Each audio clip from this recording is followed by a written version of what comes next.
Folks, this is ioEther and we're back with some more World Tanks. So as you can see, it's me. It's time for another episode of Ether's Space.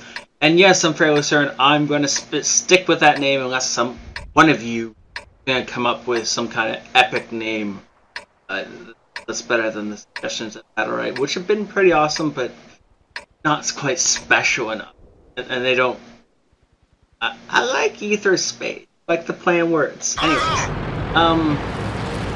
this is my 5100, and it's obviously a tier 8 game on Stalingrad. One of the very few maps I absolutely hate. Just boost my volume, I don't understand, so I need to drop that back down again. Why? Why do I need to go around that part of the train? Why can't I go over that considering I'm in a heavy tank? Reason I hate this map. But anyways, enough of it. So this week I got actual questions. Some were from you guys, some were ones I've been wanting to talk about for a while. And so, yeah, might talk about my issues with that, but not right now. Right now, yeah. Right now, first question. I'm totally not ADD with the chance of getting distracted every time I see some Jeep shiny at all. That would never be me. Ooh, shiny! What's the shiny? First blood. Okay, so Seth, a buddy of mine and a good friend for quite some time, asked me the other day why I seem to only cast victories. Well, there is a very easy and simple question. There's a very simple answer to that, because they're awesome. But the more complicated answer is that it takes a lot of energy, and I do mean a lot of my energy to do these things. Every single day when I do a cast, after that cast I am exhausted, mentally drained, and emotionally drained. Because if I don't put my all into every single one of these, I feel like I'm gypping you guys. So I pour myself into it. Now, a victory makes me feel great at the end of it. Because I feel like everything went as good as it possibly could have, and we won, and that's awesome. And defeats...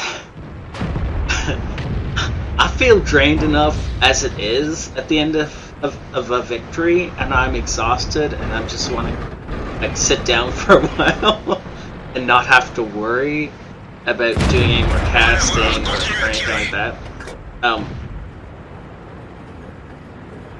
A defeat just piles pressure on top of that. That feeling of exhaustion. Everyone knows I'm ADD. That should be fairly evident. So I need to focus on the high points if I'm gonna stay positive. Otherwise, my attitude gets on negative. I hate that. Avoid it whenever possible. That's the long answer for why I only cast victories. The short answer is they tend to be more exciting and they're less depressing. Yeah. That's a good enough answer. Wow. Oh, I did a whole question. That was only like 2 minutes or something. That's awesome. I have time for at least 3 more. Zeus, SVI. Zeus, someday you're gonna have to tell me how to actually pronounce your name. He has capitalized the S and the V and the I. So it could be Zoo, Sai. Or Zeus SVI. Yes, I'm making hand gestures that you can't possibly see. It's Zeus. Zeus VI, I'm fairly certain. Or Zeus SVI. Or Zeus. We'll just call him Zeus. What do you do outside tanks? Well, there's life outside tanks? It's my reaction some days. Because there are days when World Tanks is all I play, and then... but Eat, Sleep, Work, same as all you folks. I'm currently unemployed. That hopefully will remedy itself shortly, because if it doesn't, then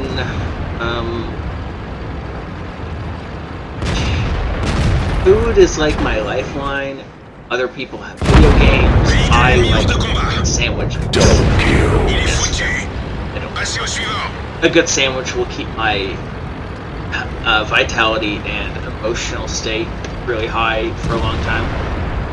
And so the fact is that I'm running out of money, and so if I don't find a job fairly soon, I'm going to have a difficult time making myself sandwiches. It's going to be really depressing.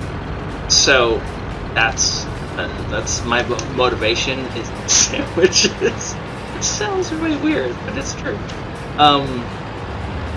And other than that, as far as the other games that I play on a regular basis, Borderlands 2 I was into for a long time with my fiance, but then we beat that and gone back to it since, probably level 37 or something. So I know there's still more to go in it, but it's hard to get her back into the game now, because, you know, the point for much, right? So,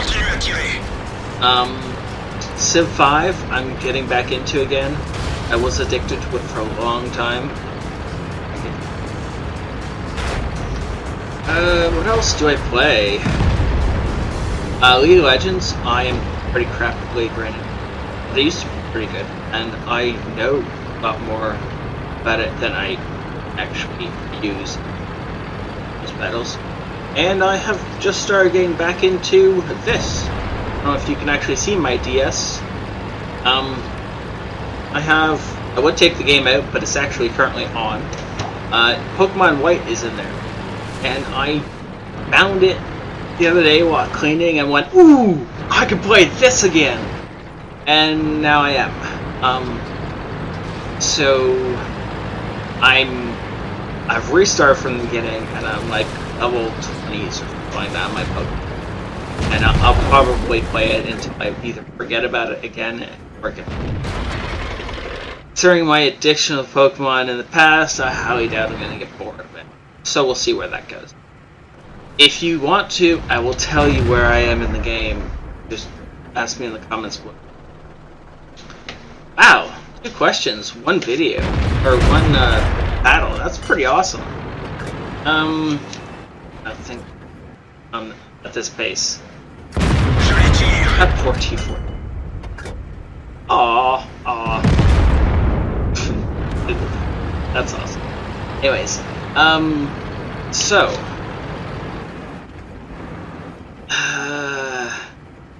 the other day I was playing a game and we killed everything on the enemy team except for the artillery. And guess what happened? He ran over and threw himself into a wall and shot himself to death. Blew himself up through splash damage.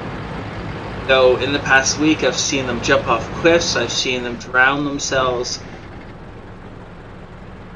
This frustrates me more than just about anything else in the game at present time. There are very few things that frustrate me more than seeing an RE6. 2 reasons for that. First off, an artillery is a very, very powerful close-range weapon. If you can set up an artillery for a shotgun, you can probably destroy at least 1 enemy tank as long as he's been damaged before. And if it's a scout or something with no armor, like the side of an AMX 1500, then you can absolutely destroy that tank. I've won games as a artillery running around shotgunning tanks. And I'm not talking about like aggressively running. I mean, sitting behind a corner, waiting. First tank comes around, boom, dead tank. Back off, reload, find another corner, some other place, and 1 other tank comes flying around the corner. Boom, dead tank, right? You can just do that. I've done that 2 or 3 times in a row and won games because the enemy team suddenly realized he should stop doing this. And then they stop aggressing on me. And let me hunt them down. Sound effect, by the way. And that was an awesome snapshot on Dicker Max that I knew I just had to take. Otherwise, he was going to get away, and it was going to be a problem hunting him down. Besides, he was the best player left on the end. Ooh, look at that! Chaffee's just gifting himself to me. So, we're just going to go hunt down this Chaffee. 5-minute warning. We're going to continue with Ether Space, because this is... To continue my talk about arty suicides, just because you're in an artillery does not mean you can't influence the end of a battle, especially if you're losing. And as an artillery player, you have immense power because of the fact that you fire such an incredibly amount of damage. If you can set up the shotguns in the right places, turn the tide of a lost battle, win or a draw, and turning a surefire loss into a draw is one of the best feelings in the world. It's just so funny knowing that you just deprived the enemy team of their victory just because they couldn't kill you. And that's where I get most of my satisfaction. Besides, on the just honest side, like, I mean, the pure and simple upside of not suiciding as an artillery is it doesn't cost you as much, you don't get that suicide penalty, and you will do extra damage, which means you get a lot more experience and credits. You get enough experience and enough credits to do enough damage, you may get yourself an epic award which will give you the courageous resistance. I'll say perk, that's a bonus. Courageous resistance bonus. And then it makes up for the fact that you guys lost, because at least you got the gold and experience as if you won. Don't suicide, please, please don't. As any tank. Or do you have to? Okay, and I guess I've kind of run out of things to talk about. So the last note on my list is to talk a little bit about my favorite moment ever in tanks. And there are many of them that I absolutely love. Outplaying anybody in a scout tank when I'm in an artillery piece, absolutely hilarious. Like so outsmarting a scout and killing him. Who had somebody, especially somebody who had the drop on me when I'm in my artillery, and I managed to outplay him and kill him. That is hilarious to me. Of it every single time it happens. But other things like circling a heavy tank death in a scout tank is hilarious, and I will love every single moment. What is this FD trying to do? FCM was just committing suicide right there. Oh well.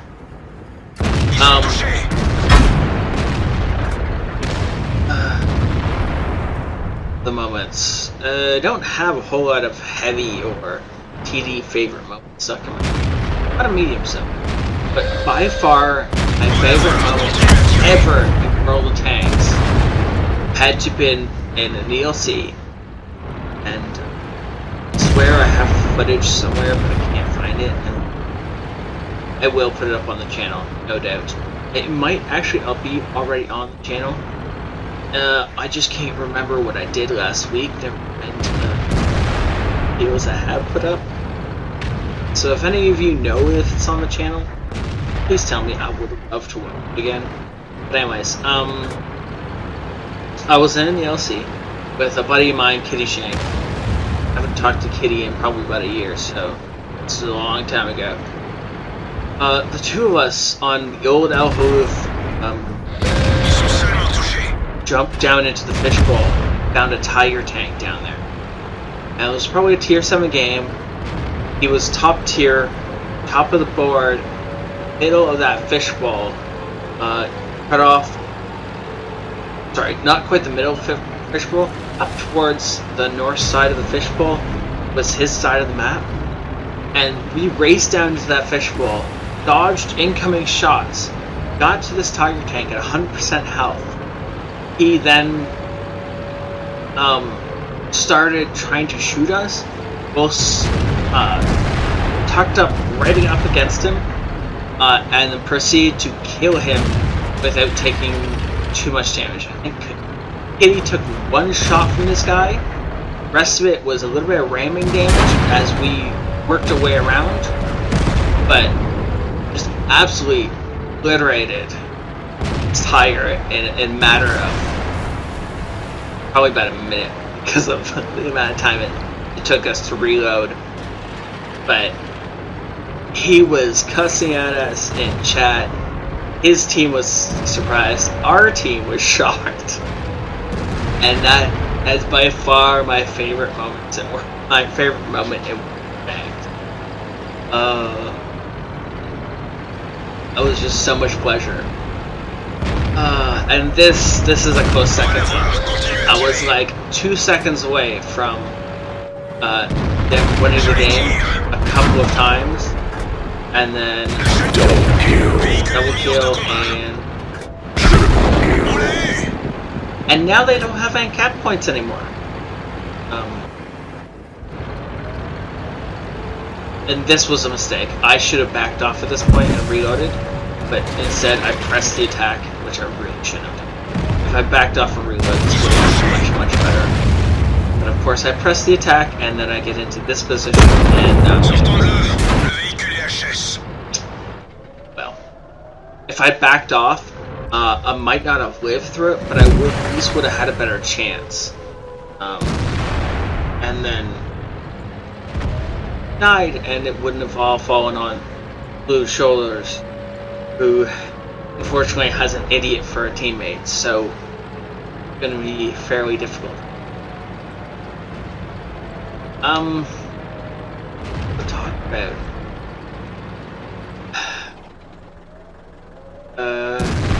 I am going to talk about the stone grab, because how much it pisses me off. Yes, I know this is not the Stalingrad game, but the Stalingrad map is so linear.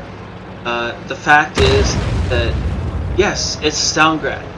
I love the fact that it's almost identical to the actual city in. That is so beautiful in my mind, and I love that. However,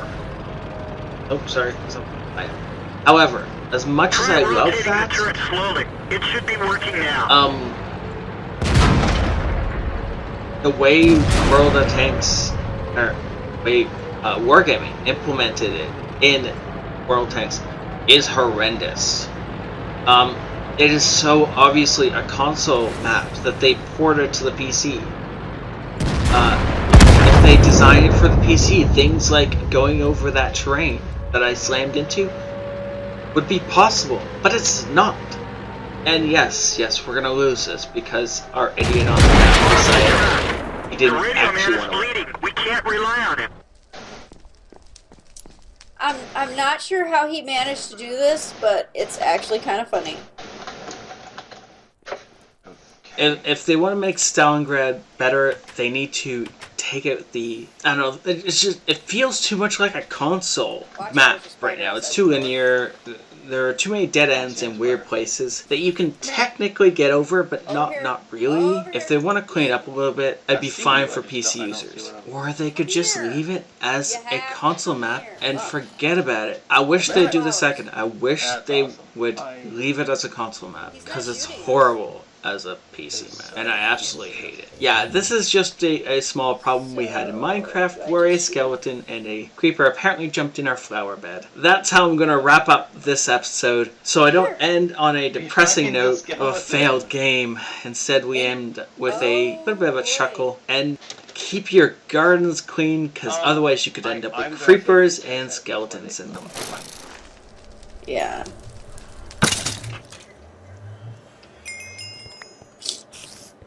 That is much safer.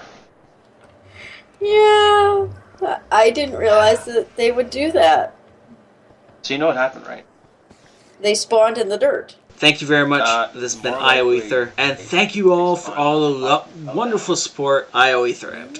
Hey folks, this is ioEther, and we're back with some more World Tanks. Side scraping. How to counter a player who's side scraping. So the E100 is trying to side scrape. And you can see, let's see. Ronick is actually firing at the engine deck of the enemy tank. And, well, that makes sense, because Ronick's gun is actually higher up than the enemy tank's engine deck, so he can aim down. And if he concentrates right, and if he, T-57, really? How did you miss that shot on the T-57? Really? That was like a free shot. So the enemy E100 is getting really pissed that Ronick can somehow penetrate him without being, without exposing enough of his tank so that so this guy can kill Ronick. So Ronick's, again, gonna shoot for the engine deck,